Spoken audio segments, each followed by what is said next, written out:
Você percebeu o novo dragão que o episódio 6 de House of the Dragon faz referência? O novo dragão secreto ali que pode ajudar o lado da Rhaenyra também nessa guerra. E a estratégia dos verdes de conseguir o apoio da triarquia. Pra que serve aquilo e o que aquilo deve gerar em qual episódio? E o espaço que a Rhaenyra agora com certeza vai conquistar a mais com seu conselho e os planos começando a dar certo. Meu querido, vários detalhes e segredinhos nesse episódio 6 de House of the Dragon. Nesse vídeo vamos falar, se quer saber, cola aqui. Fala, povo bonito que assiste esse canal lindo chamado A Gente Faz Agora, tudo bom com você que tá assistindo? Eu tô bem demais, eu sou o João Victor, pra você que não conhece, né? E hoje eu tô de volta aqui pra trazer pra vocês mais um vídeo sobre a segunda temporada de House of the Dragon. Vamos voltar a falar sobre o episódio 6, que a gente já analisou, mas tem muito detalhe importante que dá uma ideia do que vai vir pela frente. Muita referenciazinha ali, além de um dragão que agora tem um montador, já tem outros dois citados a mais ali que podem aparecer e muito mais, mas claro, não esqueça de deixar o like nesse vídeo, ajuda muito na divulgação. E não se esqueça de se inscrever no canal, que já saiu o vídeo analisando o trailer do episódio 7, que dá pra entender demais sobre esse episódio. E vamos lá, né, mais um episódio que traz uma adição importante pra história, apesar da forma como o Adam acaba virando o montador do Sea Smoke aqui ser diferente em relação aos livros. Agora ele é o montador, que vai servir o lado da Rhaenyra, é a tendência, mas também a gente tem algumas mudanças como consequência dos episódios anteriores, e algumas dessas mudanças já estão na abertura, que foi atualizada de novo, e esse é o primeiro detalhe. Eu quero falar sobre as novidades na abertura. Mais uma vez, se eu não me engano, a última vez que tinham atualizado a trilha de abertura foi no episódio 3, que atualizaram com a referência à morte do Jaehaerys. Agora nesse episódio 6 temos a referência ao que aconteceu no episódio 4, a batalha em Pouso de Gralhas. Aqui nessa imagem que você consegue ver que tá nessa abertura agora, temos ali no meio uma pessoa levantando uma espada, que provavelmente é uma referência ao próprio Aemond, já que ali em cima tem um dragãozinho verde, que significa a Vhagar, provavelmente, sendo que do lado direito seria a Meleys, que morreu, o dragão da Rhaenys, e do lado esquerdo seria o Sunfyre, o dragão do Aegon, que não morreu, foi deixado lá, mas bem ferido. Além disso, nós temos referências às pessoas que morreram de ambos os lados nessa batalha importante ali, com o sangue vermelho, que era o que estava espalhando nas aberturas anteriores desde o episódio 3, só que a principal mancha no tecido agora nessa nova abertura é uma mancha preta. É a mancha que vai passando pelos corpos e segue em direção ao logo de abertura, da mesma forma como a mancha de sangue antes estava, só que agora é totalmente preto. Isso com certeza faz referência à perda forte que o time preto teve. É como se o sangue preto tivesse sido derramado. Pois é, mais uma adição para a abertura que não muda em todo episódio, é um ou outro. É interessante isso, inclusive. Mas aí já vamos para um detalhe de mudança importante aqui, né? Que é uma mudança em relação aos livros e uma resolução que eles fizeram. Temos um personagem que agora comprovadamente morreu. Eu tô falando sobre a morte do Laenor. Que era até então, né, marido da Rhaenyra, que forjou sua morte na primeira temporada. Ele não morreu, só ficou transmitido pra sua família que ele teria morrido e ele fugiu pra Essos. Nessa temporada já tinha algumas sugestões de que ele poderia ter morrido com seu dragão Sea Smoke lá bem inquieto. E agora com essa cena do episódio 6 do Sea Smoke reivindicando o Adam como seu montador, fazendo o reverso ali, né? Meio que o dragão tava tão necessitado de um montador, tava tão carente que foi lá ele mesmo e reivindicou o montador. Isso aqui é uma prova de que o montador anterior do Sea Smoke morreu mesmo fora da tela. João Victor, mas onde que tem isso? Que pro dragão pegar outro montador, o montador precisa ter morrido? Nos livros.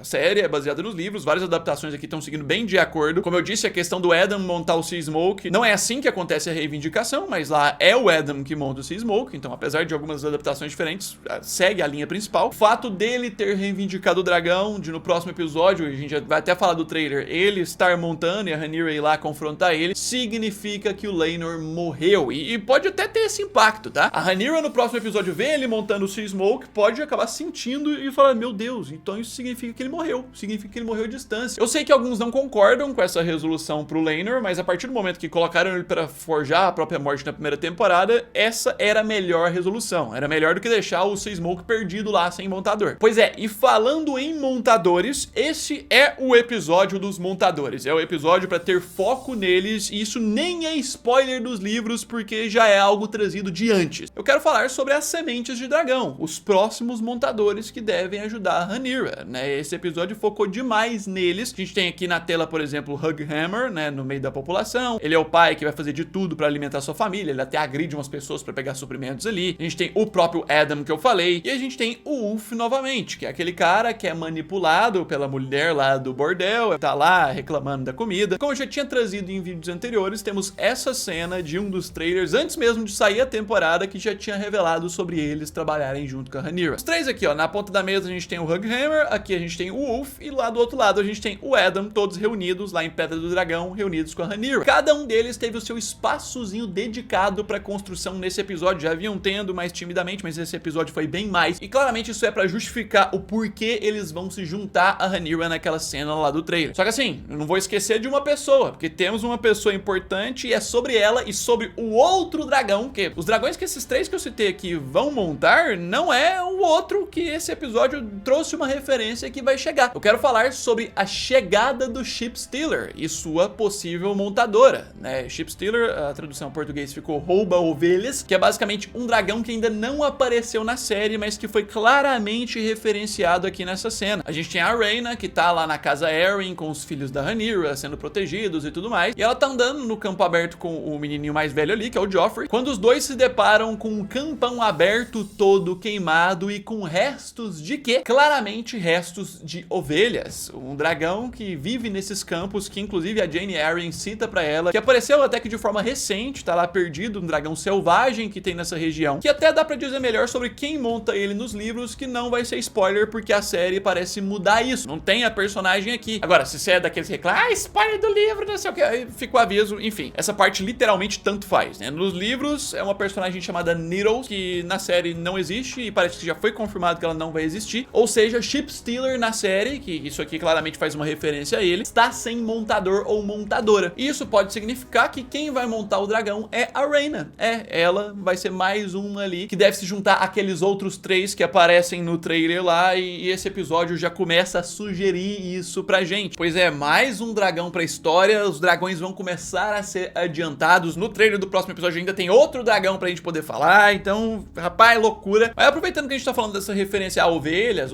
queimadas, dragão comeu ovelha, outra coisa, temos uma outra referência envolvendo isso lá em Porto Real. Quero falar sobre as ovelhas para Vhagar, um detalhe que alguns podem não ter percebido, né? Nas cenas quando vão começar a introduzir essa revolta da população e que mostra muito, enquanto a população não tem nada de comida, tá passando uma tropa ali pra levar ovelhas pro Palácio Real, nessa cena a sugestão é essa mesmo. A sugestão é que é pro rei, a sugestão é a fartura do rei e tudo mais, mas que eles não têm comida. Só que na verdade esse tanto de ovelha não é pro palácio, parte delas ou até mesmo todas aqui podem ser somente pros dragões, em especial a própria Vhagar, que a gente sabe que é o maior dragão vivo nesse momento da Dança dos Dragões, a bichona do tamanho de um Boeing 747 sinistro. Foi mencionado nos episódios anteriores que ela tá vulnerável, ela tá ferida e tá descansando, tá cansada por conta do pouso de gralhas ali, então ela tem que se alimentar, tem que repor ali tudo pra ser capaz de batalhar. E também nessa temporada temos uma menção a isso, acredito que no episódio 1, né, que vem a partir do próprio Otto Hightower, quando o Aegon tá ouvindo as necessidades da população ali, tá querendo entregar tudo, e o Otto tá pedindo pra ele reconsiderar, inclusive eles precisam manter os dragões bem alimentados pra estarem preparados pras batalhas. Ou seja, aquelas ovelhas ali provavelmente não eram só pra corte, pra alimentar o palácio, uma ou outra ali eles iam tirar e a maioria ia ficar, tipo, imagina quantas ovelhas dessa Vhagar não come, né, pra se saciar. Mas aí assim, a gente tem um detalhe aqui sobre a Alicent, mais precisamente sobre aquela perseguição que a população faz sobre ela e a Helaena. Quis nomear o segredinho, o detalhe do episódio aí como amadas e odiadas, porque a gente tem meio que uma ironia nessa cena aqui, né? Elas saem do septo, a população começa a cercar com uma ideia de muito ódio, revolta e tudo mais, que é literalmente massacrar, matar elas. Só que depois, quando elas entram na carruagem e saem fugidas ali da população, a gente tem uma imagem mostrando o exato local onde elas passaram lá no episódio 2, com aquela procissão com o corpo do Jaehaerys, onde elas são amadas. Tipo, ali foi parte do caminho onde elas passaram, exatamente o mesmo estradinha ali, mesmo caminhozinho. E nesse dia a população queria encostar nelas e tudo mais, mas com pena, por demonstrando amor. E como a diferença de poucos dias, a população já tá querendo matar as duas. E tudo isso é causado principalmente por uma pessoa, que é a Mysaria, a mulher lá que tá com a Rhaenyra ajudando. É principalmente a estratégia dela que faz virar tudo isso, que inflama a população contra. Então então, meu jovem, muito interessante. E aproveitando que a gente tá falando da Mysaria, já leva a outro detalhe importante. Aqui temos mais uma grande referência e com diversos detalhes conectados a um personagem de Game of Thrones. Eu quero falar sobre a conexão de Mysaria com o Lord Varys. Se você não se lembra, ele exercia o mesmo papel que a Mysaria exerce hoje em dia pra Rhaenyra. Ele era o cara dos sussurros, ele era o cara que olhava pelo povo, conseguia inclusive informações do que o povo tava pensando, conseguia manipular as massas caso necessário. E agora nesse episódio a gente tem mais uma revelação que conecta os dois. A Mysaria, no seu passado, assim como o Lord Varys, sofreu um trauma de abuso sexual. O Lord Varys revela pro Tyrion lá em Game of Thrones que teve esse trauma no passado, por isso ele é eunuco e tudo mais. Cada um tem suas devidas proporções, mas um personagem é quase que o espelho do outro, é muito referência. Mas um ponto bem interessante, mas aproveitando que a gente tá falando disso, a gente segue pro outro detalhe que é muito como o tema desse episódio, que você vê que tá quase todo mundo assim. Eu quero falar sobre todos imaginando um futuro alternativo, porque a gente tem em quase todos os focos, em quase todos os núcleos do episódio, essa temática. Desde do povo, a gente vê por meio do Ulf e o resto do povo, imaginando como seria caso Rhaenyra fosse a verdadeira rainha. A gente tem Alicent na conversa com Gwen, imaginando como seria se ela tivesse ficado em Vila Velha, na sede da casa Hightower, antes de tudo, tivesse ficado pra lá. E a gente tem o Daemon drogado em Harrenhal, imaginando como seria sua vida se não tivesse irritado o Viserys, que foi o que motivou aquele trauma que ele lembra ali, dele ter expulsado ele, mandado ele de volta para Moonstone. Muito essa temática de imaginar como seria se. É um ponto muito incomum entre os personagens. Mas aí, saindo disso, eu quero ir agora para uma referência sobre os verdes. Um detalhe importante que sugere uma batalha que pode acontecer e em qual episódio isso pode acabar acontecendo. Eu quero falar sobre a aliança com a triarquia. É citada aqui pelo Aemond na primeira vez, assim, né? Ele interessado nisso como uma estratégia para conseguir navios para quebrar o bloqueio na Goela, porque o problema que eles estão enfrentando ali dentro da cidade, além da Rhaenyra tá inflamando tudo e tudo mais com o uso da Mysaria, as estratégias dela, o problema tem muito a ver com o bloqueio que os Velaryon estão fazendo na entrada da Baía, porque a parte dos suprimentos de Porto Real vem do outro continente que é Essos. Com os Velaryon bloqueando, a cidade fica desabastecida, eles vão se lascando cada vez mais, eles precisam resolver isso, por isso ele quer fazer uma aliança com a triarquia, que são 3 cidades de Essos, para fornecer navios para eles, para batalhar com os Velaryon. É uma ideia de uma batalha que está prestes a acontecer. João Vitor, isso vai acontecer nessa temporada? Olha, nada confirmado ainda, mas as coisas parecem estar levando para isso. Eu diria que se for acontecer, isso vai ser mostrado no episódio 8, não no 7 ainda. Talvez no 8 a batalha inteira, ou apenas começando essa batalha, fechando com um cliffhanger, alguma coisa assim, que dá a entender a partir dessas estratégias dos verdes. Vamos ver como é que isso vai correr, né, a partir do episódio 7. Já a gente vai analisar o trailer do episódio 7 também. Mas vamos seguir, vamos voltar a falar sobre os pretos agora. Porque no próximo episódio a Rhaenyra parece que vai conseguir mais uma conquista pro seu lado e evoluir as coisas. Eu quero falar sobre Rhaenyra conquistando o conselho. Essa cena aqui traz muito essa ideia a partir do que a gente tem, né, de quem pegou o dragão realmente, quem pegou o Sea-Smoke. Ela recebe a informação de que o Sea-Smoke tá com um novo montador, ela sai de Pedra do Dragão numa decisão abrupta, contra todas o que as pessoas queriam, pra poder confrontar quem pegou esse dragão. Só que a partir do momento que a gente sabe que quem tá montando esse dragão é uma pessoa que é Velaryon, ou seja, do lado da Rhaenyra, isso significa que ela vai voltar com algo positivo pra casa. Ou seja, essa saída da Rhaenyra, apesar de ser abrupta, contra o que todos orientam ali, vai ser como algo positivo que vai conquistar o conselho. Mas aí tem um outro detalhezinho, um detalhezinho mínimo visual, mas que é importante aqui. Eu quero falar do detalhe sobre a Rhaenyra mais firme, né, que se refere muito ao visual dela, mais especificamente o cabelo, que assim, faz até uma referenciazinha a Daenerys lá em Game of Thrones. Aqui a gente vê que ela tá com o cabelo com um penteado bem complexo, cheio de tranças, mais firme, tipo, o cabelo bem mais definido e mais sério. Como eu disse, faz referência a Daenerys lá em Game of Thrones. Lá no início ela tem um visual simplório, os cabelos soltos, mais largados, sem penteados complexos, e à medida que ela vai evoluindo na história, ela vai ganhando um penteado mais complexo e cada vez com mais tranças no seu cabelo, a ponto de que no grande final, quando ela consegue se impor e tá mais firme, mais na liderança, ela tá com esse cabelo com essas tranças muito loucas. A Rhaenyra visualmente tá evoluindo exatamente assim, eu acredito que deve ter muito a ver com a similaridade da produção, no mesmo universo, então eles fazem essas referências assim propositais. Antes ela tinha o cabelo mais solto, o cabelo menos complexo, ela mais nova inclusive, mais crua também, era muito assim, bem mais solto, sem muito detalhe ali de penteado. E agora nesse episódio, que é o episódio da virada dela como líder, firme e tudo mais, ela tá com esse cabelo, assim como a Daenerys, não só no episódio final de Game of Thrones, mas antes mesmo, quando ela tá bem líder e encabeçando tudo aquilo, já tá com esse cabelo assim. São detalhes estéticos e visuais que nada nesse universo de Game of Thrones eles fazem à toa. Mas coloca aí nos comentários qual desses detalhes e referências você achou mais interessante e importante. Eu curto muito o do dragão, né, da Rhaena, quero ver ali como é que vai ser o Chip Stealer. Mas fica ligado que já tem análise do trailer do próximo episódio, então não deixe de se inscrever no canal, ativa as notificações, deixa esse like que ajuda muito na divulgação e já eu tô de volta. No mais é isso aí, um abraço,